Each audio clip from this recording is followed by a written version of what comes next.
You are listening to the It's Your Time podcast, and I'm your host, Certified Life Coach Michelle Arnold Burke. In today's episode, I'm discussing the importance of allowing others to be wrong about you. Welcome to the It's Your Time podcast, the podcast where busy professionals like you get the practical solutions and support you need to gain control of your schedule so you can strive to be the best in your career, but without the stress and overwhelm. If you're looking to increase your energy and decrease your stress, you are in the right place.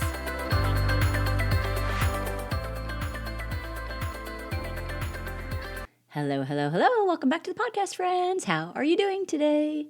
Can you even believe that it is already the middle of May? I have to tell you, I am so pumped because as I record this, the weather is getting so nice in New York. And I know that I say our thoughts create our feelings, but at times I sure do believe that sun helps, right? Okay. Listen, speaking of feelings, let's jump right into today's topic and the idea of allowing others to be wrong about us. And here's why this is important. So many times we attribute others, either other external sources or other folks, as to determining our feelings. Like they made me mad, or they really upset me, or this job drives me crazy. And when we are doing that, we lose our power. The other person needs to change in order, or the situation needs to change in order for us to feel better. What I want for all of you is a clear understanding of emotional adulthood. It means we take full responsibility for every single thing we feel. And this is no small feat, my friends, and many folks will not take on the challenge. It can be hard, and also, we have been conditioned to look outside of ourselves for just about everything, especially women. And when you can truly step into emotional adulthood, you truly step into your superpower of knowing you are always in control of your life. And today I want to share some recent examples of how this came up for me. And I also want to share a recent story from a mentee that I was working with. And as always, I want you to take the ideas here and apply them to your life. Think about situations that you are dealing with and how this can apply to your life. This is not just story time with Michelle, okay? I am here to help you make the changes that you most want in life so that you can do more of what you want in life and feel better along the way. And feeling better has to also do with the energy that you're bringing to your life and how you regulate your nervous system, which is important as you make your way through this world. Speaking of Storytime with Michelle, I have to say, remember back in the day, the two gals that were looking in the magic mirror on the swings, and I think they would look through the mirror and say, I see Eleanor, and I see Casey, and I see Carrie, and Jamie, and Laura. I loved that show with the Chuckle Patch. Okay, I digress, and most likely age myself with that story. So here are two stories that came up for me recently. One, out of the blue, I received a message from someone, and I will keep it the PG version here, but it basically was saying things like, I was a loser, and I pretend to be positive, and I'm not, and I think I'm better than everyone else, and a few other things, but you get the gist. And I will say, in the moment, I could feel my stomach drop. That's part of the nervous system response. Remember, our brains are hardwired to be part of the tribe. We want to belong. And this for sure didn't feel like much belonging. Now, in the next example, someone told me that they didn't like the recent podcast on intentional weight loss, which, by the way, is episode number 236. If you missed it, I have to say, I still think it was a good one because this person thought that I was trying to be a nutritionist and tell people how to eat. In this instance, I felt my body want to go into a defensive mode. And the more I do this work, and the more you do this work, the more you can pay attention to what is going on in your body and learn how to regulate it. What is simply happening is we have a thought, it activates chemicals in our brain, and then we start to feel these sensations in our body. And I am in the process of completing my breathwork certification, and I will tell you, a simple heart coherence breath, like in for 6 seconds, 1, 2, 3, 4, 5, 6, and out for 6 seconds. Same thing, 1, 2, 3, 4, 5, 6 can really help to calm that initial response. Now, here is where we are going to break down some of the cognitive tools that I use in coaching and you can use in your life. And specifically, let's first take a look at the think, feel, do cycle. So in both cases, people said words. That is a fact. We can just use the exact words that they said. Now, the think, feel, do cycle comes in here. They said words, and you think what? And let me give you a caveat here. Sometimes we have an automatic thought that might not be super useful, but the point of this work is to decide on purpose what you want to think. And sometimes we feel like we have to prove ourselves to that other person, prove ourselves to them that they are wrong. Here's an interesting twist to this. Most of the time, when we feel super defensive, there is something within us that might have a bit of insecurity around it. So if someone says, I'm a loser, there might be a bit of leftover in my body from not being picked for cheerleading or gym back in the day. I mean, I kind of chuckle, but there is truth to what we store in our subconscious and in our bodies. I'm reading this book, The Body Keeps Score, right now, and it is so fascinating. So I have that initial stomach drop, but then I can decide on purpose what I want to think. Clearly, this person was a little confused. Or, as it turns out, received inaccurate information from somebody else. And when I can drop into curiosity, thinking maybe they're confused and wonder where this is coming from, I am more open to reaching out and having a conversation, which is what I did. And I will take a pause here to just point out one more angle of how what the words other people say are not what cause your feelings. In this situation, some people could see the words and think, I would never talk to that person again. And other folks could see the same exact words and think, this could be an opportunity to have a conversation.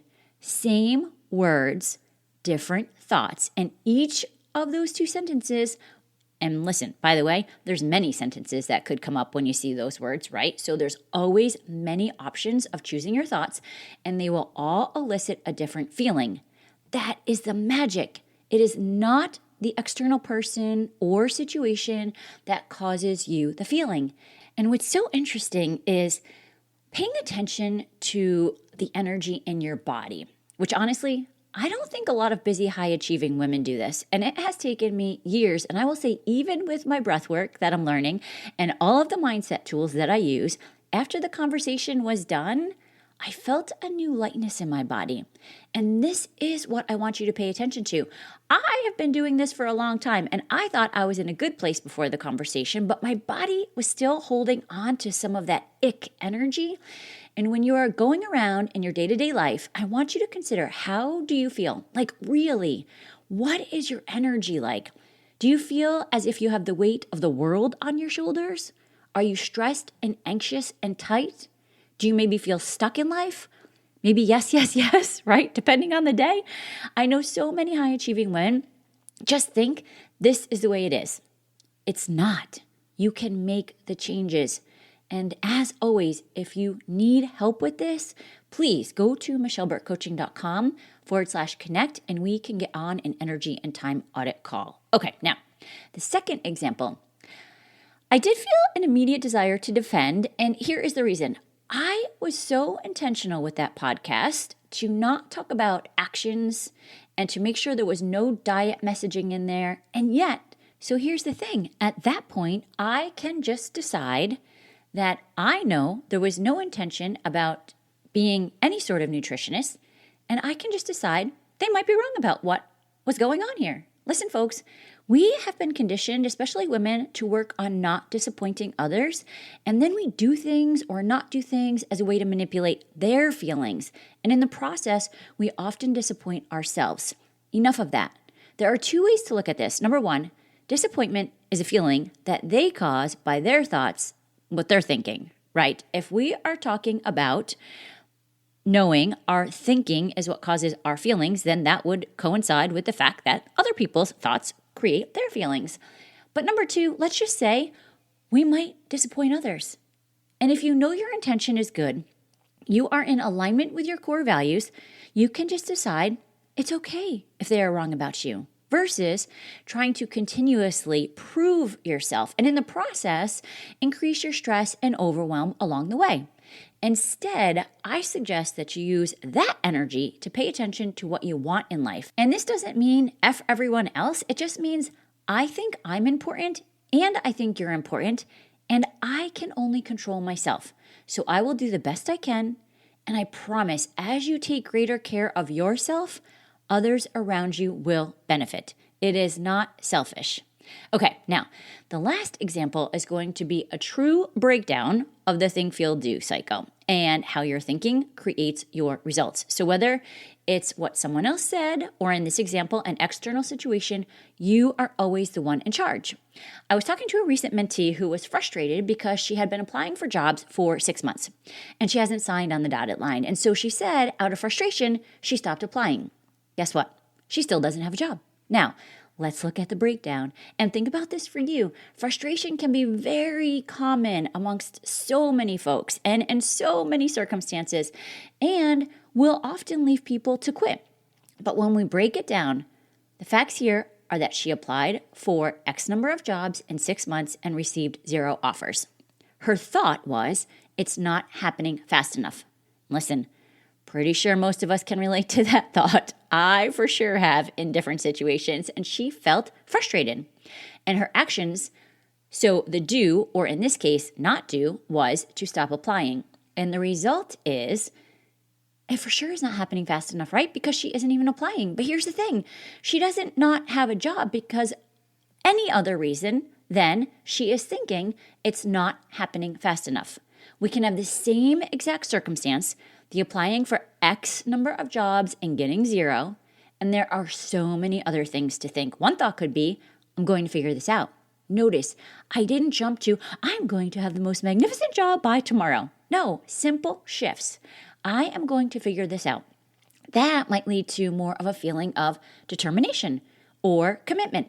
And then the actions are more like keep applying, ask for feedback, network with intention, learn to keep going, and keep on going. And then the result will be she will figure it out. It is like magic, friends. We have been taught that others determine our feelings, and it really leaves us in a no-win situation because, at least as of this recording, I have yet to figure out how to change others, either other people or external circumstances that really suits my fancy. Okay? As soon as I do, I'll let you know. But you can change your own thinking around it. And let me be clear. This does not mean people say negative things and you just sit there and accept it and think life is hunky-dory. It means you step into your power and decide how you want to react, knowing you can let them be wrong about you. You can decide you don't have to believe them. And from there, you pay attention to how you feel, notice if your energy feels in alignment with what your values are, and then take action. It is so much more empowering to create your life in this way. Remember, if you want help with this, let's connect. michelleburkecoaching.com/connect. Okay, friends, that's what I have for you today. Take what works, leave what doesn't, and please share this with a friend who you think could benefit. And let's meet back here next week for another opportunity to transform your life. Make it a great day. Take care.